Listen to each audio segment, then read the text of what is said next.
Hello. তো আপাতত কিন্তু আমাদের স্পাইডার প্ল্যান্টের গবেষণা চলতেছে।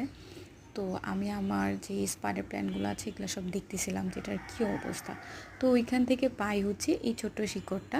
এটার মধ্যে সুন্দর কত পাতা ছিল, বাট এগুলো সব পচে গেছে। তো আমি ভাবছি গাছটা মনে হয় মরে গেছে। আচ্ছা ঠিক আছে, মানে অনেক কষ্ট লাগছে, গাছটা মরে গেছে আমার, সিরিয়াসলি আমার খুব খারাপ লাগছে। পরে হচ্ছে আমি গাছটা উঠায় ফেলি।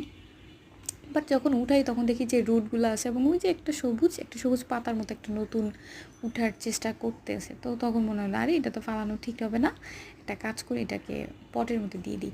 মানে আমার আসলে এই গাছগুলো অনেক ভালো লাগে যে একটা গাছ মরে যাইতেছে বা সে তার জীবনের শেষ পর্যায়ে গেছে, তখন তাকে আবার সেখান থেকে ব্যাক করানো, তাকে আবার একটা নতুন জীবন দেওয়া, মানে আল্লাহর নির্দেশে আমি যে দিতেছি এটা আমার খুবই ভালো লাগে, মানে মন থেকে আর কি ভালো লাগে। তো যাই হোক, এরপরে এই পটের মধ্যে হচ্ছে আমি সুন্দর করে ওই শিকড় সহ যে গাছটা ছিল, আসলে গাছ না শুধু শিকড়, গাছের এখানে বিন্দুমাত্র ছোট্ট একটা জাস্ট একটা শাখ মেলতেছে এরকম একটা অবস্থা, এটা আমি এখানে দিয়ে দিই। তবে ফাইনালি এটা এখানে ছিল না, এটাকে আমি দিয়ে দিই পানির মধ্যে, কারণ আমার মনে হচ্ছিলো যে মাটির মধ্যে মনে হয় ঠিকভাবে হবে না, এই জন্য পানি দিয়ে দিই।